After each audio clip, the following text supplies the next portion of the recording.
안녕하세요. 논설의 손원재입니다. 김건희 여사 황제조사 파문이 커지고 있습니다. 전두환부터 박근혜까지 역대 전직 대통령 누구도 검찰청 소환조사를 피해가지 못했습니다.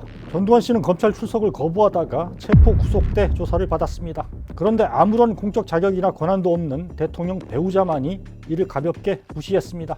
자신의 안방이나 다름없는 경호처 관할 건물로 검사들을 불러 조사를 받았습니다. 검사들은 경호처에 휴대폰까지 제출해야 했습니다. 이쯤 되면 검사들이 불려가 조사를 받았다고 해야 하지 않을까요? 법치 원칙에 대한 조롱이 아닐 수 없습니다. 제가 헌법을 다시 찾아봤어요. 헌법 11조 모든 국민은 법 앞에 평등하다. 2항 사회적 특수 계급의 제도는 인정되지 아니하며 어떠한 형태로도 이를 창설할 수 있다. 어떻게 검사 휴대폰을 대통령 경호처에서 압수를 할 수가 있어요. 김건희 여사는 대한민국 국민과는 다른 사회적 특수계급이 돼버린 거예요.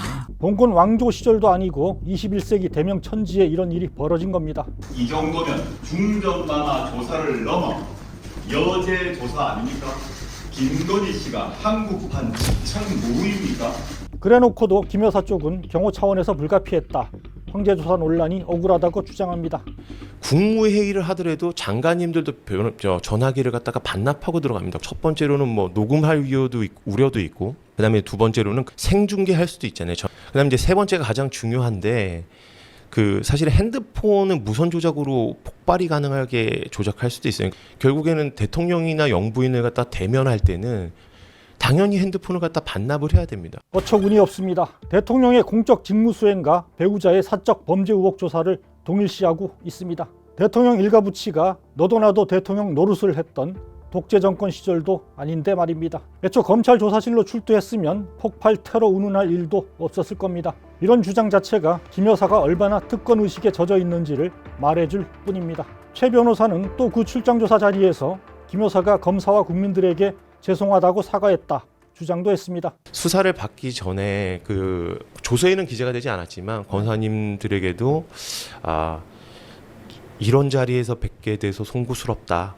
또 그다음에 심려를 끼쳐드려서 국민들에게 죄송하다라고 말씀을 드리고. 도대체 왜 이러는 걸까요? 김 여사의 잘못된 행동은 당연히 국민을 향해 공식적으로 또 공개적으로 사과해야 할 사안입니다. 대통령 배우자가 명품백을 아무렇지도 않게 받아 챙기는 모습을 많은 국민이 지켜봤습니다. 권력의 타락, 국격의 추락에 큰 상처와 울분을 느꼈습니다. 그런데도 김 여사는 대국민 사과를 거부해 왔습니다. 지난 총선 전에도 국민이 아닌 한동훈 국민의힘 대표에게 문자를 보내 죄송하다고 하더니 이번에도 국민이 아닌 검사 앞에서 송구하다, 죄송하다고 했다는 겁니다. 한 대표는 당시 김 여사의 진심을 의심하고 답장하지 않았죠. 이번 검사들을 향한 사과도 진심으로 받아들일 사람은 많지 않을 겁니다. 검사를 향해 대리로 간접 사과를 한 걸 또 변호사가 대리로 공개하는 대리의 대리 사과라니 대국민 사과가 아니라 대국민 우롱에 가깝다고 느끼는 분들이 많을 것 같습니다. 지난 대선 기간 국민을 짜증나게 했던 개사과 논란을 떠올리는 분들도 많으실 겁니다. 이걸 공개하면 국민 마음이 좀 풀릴 거라고 생각한 것이라면 김 여사의 판단력에 깊은 의문을 갖지 않을 수 없습니다.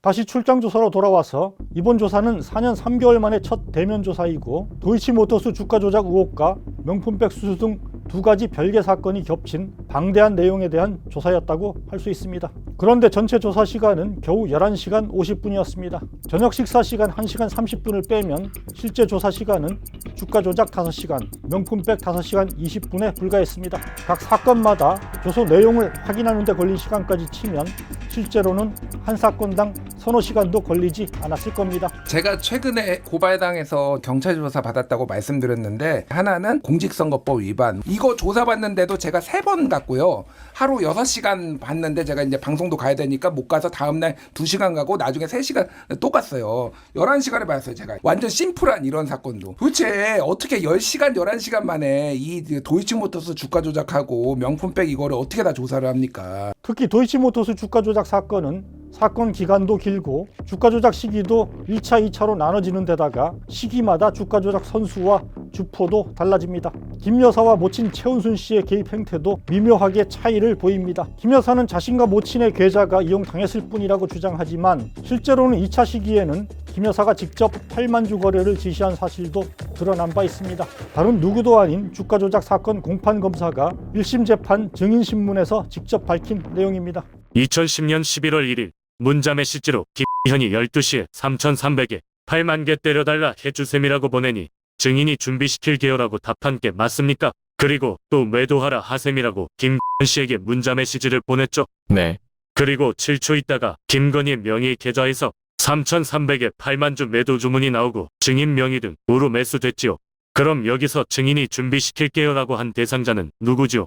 저것도 추정밖에 할 수 없는데요. 아까와 같이 이종호 대표일 가능성이 있다고 보입니다. 하나만 추가로 물어볼게요. 당시에 김건희 명의 대신 증권 계좌는 영업점 단말로 김건희가 직접 직원에게 전화해 거래한 것입니다. 그런 저 문자를 봤을 때 누군가 김건희한테 전화해서 팔라고 했다는 건데요. 증인은 이종호인 것 같다고 했는데 그럼 이종호가 김건희한테 직접 연락해서 주문 내라고 할 수 있는 관계인가요? 그건 제가 잘 모릅니다. 이종호 대표하고 김건희는 제가 알기로는 권오수 도이치모터스 대표와는 다른 채널로 알게 된 걸로 압니다. 내가 묻는 건 저 상대방이 이종호라고 하는데 이종호가 권오수한테 연락해서 권오수가 김건희한테 연락하는 건가요? 이종호가 김건희한테 바로 연락하는 건가요? 관계가 전자가 맞는 것 같은데요. 이종호, 권오수, 김건희의 연락 구조라는 것이지요. 어떻습니까? 3,300원에 도이치모터스 주식 8만 주를 매도한 게 김건희 여사 본인이라는 얘기입니다. 민 씨의 연락을 누군가를 통해 받은 김 여사가 직접 영업점 직원에게 전화해 거래했다는 겁니다. 검사는 민 씨가 이종호 대표에게 연락하면 권오수, 김건희 순으로 연락이 이뤄졌을 것이라는 점도 지적했습니다. 여기서 이종호 대표는 최근 해병대 1사단장 무명 로비 의혹이 제기된 이종호 전 블랙펄 인베스트 대표와 같은 사람입니다. 주가 조작으로 의심되는 거래를 주도한 핵심 공범들의 연락 구조에 김건희 여사가 들어있고 실제 직접 거래를 실행하기까지 했다는 것을 의미합니다. 이런 사실관계를 제대로 밝혀내기 위해서는 치밀한 준비를 통해서 당시 전후 사정을 들어 거짓 답변을 할 수 없도록 압박하는 게 정석입니다. 주장이 엇갈리는 부분에 대해서는 핵심 공범들과의 대질 조사도 필요합니다. 이걸 어떻게 5시간 만에 일사천리로 마칠 수 있었을까요? 봐주겠다는 생각이 아니라면 있을 수 없는 일이라는 게 검찰 조사 과정을 조금이라도 아는 사람들의 공통된 지적입니다. 아니 저 경찰 조사 많이 받았고 검찰 조사 많이 받았거든요. 그냥 뭐 아냐 모르냐 왜 그런 발언 했냐 안 했냐 이거 가지고도 대여섯 시간 조사받아요. 그래서 이거는 그냥 무혐의 처분을 하기 위한 절차적인 정당성을 검사들이 스스로 마련하기 위한 하나의 퍼포먼스다. 그렇게 볼 수밖에 없죠. 명품백 수수도 마찬가지입니다. 영상 증거가 나와 있는데도 김 여사와 대통령실은 애초 국가기록물이라 못 돌려줬다. 여러 차례 주장했습니다. 대통령실은 명품백을 선물로 규정했습니다. 사과할 필요도 국고에 기록된 물건을 반환하는 것은 국고 횡령이에요. 대한민국 정부 거죠. 어느 누구한테도 이렇게 탁절하게 대하기는 참 어렵습니다. 제 아내의 그 현명하지 못한 처신으로 사과를 드리고 저는 대통령실에서 보관되고 있다는 것을 알고 수수하는 그 순간 바로 소유권이 국가에 기속되도록 김 여사의 지시를 깜빡이죠. 가방을 반환하지 못했다는 취지 기분 나쁘지 않도록 추후에 돌려주라. 김 여사가 돌려주라고 지시했는데도 대통령실 행정관이 깜빡 잊고 돌려주지 않았다. 말을 바꿨습니다. 명품백이 언제부터 어디에 보관되어 있는지 상표를 뗐는지 다시 포장을 했는지도 명확치 않습니다. 고가 양주와 화장품은 어떻게 처리했는지도 밝히지 않고 있습니다. 제대로 조사하려면 명품백부터 압수수색해서 그간 해온 주장의 진위부터 낱낱이 확인해야 합니다. 신고 의무가 있는 윤 대통령이 이 사실을 알고도 왜 신고하지 않았는지도 밝혀내야 합니다. 그동안 이런 사전조사 작업은 전혀 없었습니다. 명품백을 전달한 최재형 목사와도 입장이 상반되는 만큼 진실을 밝히기 위해선 대질조사도 불가피한 사항이었습니다. 그러나 이런 기본은 전혀 지켜지지 않았습니다. 지금 가장 중요한 건 대질이 없습니다. 받아쓰기 하겠다는 거 아닙니까? 네. 그 진술에 의문점이 있으면 대질을 시켜야 됩니다. 최재형 목사도 불러서 대질을 하고 도이치건도 뭐 권원수라든가 그다음에 이종호 씨라든가 그때 작전 세력들도 불러서 대질을 해야 되는데 그걸 지금 전혀 없이 그냥 한 번에 그냥 끝냈다는 거 아닙니까? 예. 더욱 한심한 건 이처럼 노골적인 봐주기가 의심되는 조사를 하고서도 반성은커녕 오히려 배째라식으로 나오는 서울중앙지검과 수사팀의 행태입니다. 앞서 이원석 검찰총장은 지난 5월 명품백 의혹 수사를 위한 전담팀을 구성해 철저한 수사를 하라 서울중앙지검에 지시한 바 있습니다. 또 이달 초엔 주가 조작 사건과 관련해 4년 전 추미애 법무부 장관 시절 박탈된 검찰총장의 수사 지휘권을 복원시켜달라 박성재 법무부 장관에게 요청했습니다. 그러나 모두 무시됐습니다. 법무부 장관은 장관의 지휘권 발동은 극도로 제한돼야 한다, 이런 이상한 이유를 대며 이 총장 요청을 거부했습니다. 박 장관이 대통령실과 서울중앙지검이 조율을 하고 있으니 총장은 빠지라, 이런 취지의 언급을 했다는 얘기도 대검 쪽에서 나옵니다. 왜 거부당했다고 보십니까? 아마 용산의 하명이 있었지 않았나 생각합니다. 최근에 민정수석 부활이라든가 뭐 이런 걸 보면, 검찰 인사를 보면은 윤석열 부부의 사법 리스크를 관리하는 인사에 불과하다. 검찰 조직을 공정하게 이끈다라든지 수사 능력 이런 걸 보질 않고요. 그러자 윤석열 검찰총장 시절 대변인이었죠. 대표적 친윤 검사인 이창수 서울중앙지검장은 총장에게 수사 지휘권이 없다는 점을 들며 김 여사 방문 조사를 멋대로 용산과 협의해 결정하고 조사에 들어간 사실조차 즉시 보고하지 않았습니다. 주가 조작 사건 조사가 끝나고 총장에게 수사 지휘권이 있는 명품백 조사에 들어가고서야 뒤늦게 그나마도 3시간 넘게 지난 시점에서야 대검에 이를 보고했습니다. 사실상 조사를 다 마치고 조사를 확인할 때쯤에 조사한다고 보고를 한 겁니다. 당연히 지시 불이행입니다. 애초 철저히 공정하게 조사하라는 총장 지시대로라면 명품백 조사만이라도 검찰로 불러 충실하게 조사해야 했습니다. 대놓고 총장을 바보로 만든 것입니다. 사실 이현석 총장 입장에서 이거는 하극상이에요. 서울중앙지검장이 일종의 쿠데타인 거죠. 총장이 명확하게 수차에 걸쳐서 지휘했던 것을 전혀 이행하지 않은 형태인 거거든요. 그래서 징계사안이죠, 이건. 징계사안입니다, 사실. 명품백 수사팀에 파견돼 김 여사 방문 조사를 맡았던 김경목 부부장 검사의 행태도 황당합니다. 총장 지침을 정면으로 무시하고 용산과 직거래를 한 걸로도 모자라 이 총장의 진상파악 지시에 항의해서 사표를 내기까지 했습니다. 저는 맨 처음에 기사를 잘못 보고 그 어떤 모욕적인 수사 상황에 반발해서 난 이런 수사는 못한다, 이래가지고 제출한 줄 알았어요. 그래서 검찰에 아직도 이런 분도 계시구나 했더니 그게 아니고 감찰한다니까 사표를 제출했더라고요. 왜 가서 휴대폰 뺏기고 이상하게 조사를 한 뒤에 검찰총장한테 보고도 안 했어?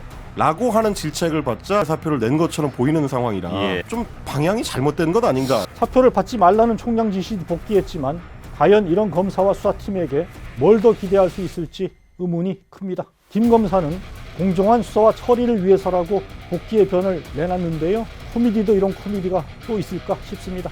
잘 나가는 검사의 정신세계가 얼마나 국민과 동떨어져 있는지 한국 법조 엘리트의 민낯이 드러난 사례가 아닐까 합니다. 결과적으로 이번 축천무식 방문조사는 검찰공화국의 검사들조차 발 아래 꿀리는 김 여사의 높은 위상을 재확인시키면서 이 나라가 김건희의 나라냐, 이런 물음을 다시 불러내고 있습니다. 검찰에는 두고두고 치욕의 기록으로 남을 것입니다. 다수 검사들은 그런 의식조차 없어 보입니다만, 제가 본 한 20년 동안 검찰의 가장 치욕스러운 결정을 한 간부, 중앙지검장 정도 되는 분 중에서는 가장 치욕스러운 결정을 했다. 그러나 세상 일이 권력자 마음대로 돌아가는 것만은 아니죠. 지금은 검사위의 여사가 군림하는 것처럼 보입니다. 그러나 그럴수록 민심은 돌아설 수밖에 없습니다. 민심을 이기는 권력은 없습니다. 이미 윤석열 정권은 구로기 상태입니다. 다수 민심은 윤 대통령에 대한 기대를 상당 부분 접고 있습니다. 김 여사의 특권적 행태는 이런 민심의 분노에 기름을 붓는 행위입니다. 시간은 윤석열 대통령이나 김건희 씨한테 있지 않습니다.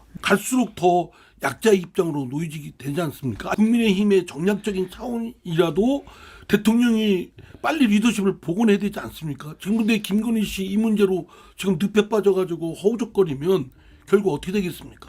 당장 검찰 수사는 힘으로 찍어 누르고 무혐의 처분을 받아낼 수도 있을 겁니다. 그러나 그런다고 끝날 일인가요? 이미 민심은 특검을 기정사실화하고 있습니다. 26일 국회 법사위의 김건희 청문회에서도 여러 의혹과 정황이 불거져 나왔죠. 지금 윤 대통령 부부는 그까짓 것 또 거부권을 써서 막으면 된다 생각할지도 모르겠습니다. 그러나 국민도 그렇게 생각할까요? 위기를 위기로 인식하지 못하고 폭주하는 정권을 기다리는 건 비참한 말로일 수밖에 없습니다. 이 정권의 몰락의 저는 시작이 될 수도 있겠죠. 논설에서 함께 계속 주시하도록 하겠습니다.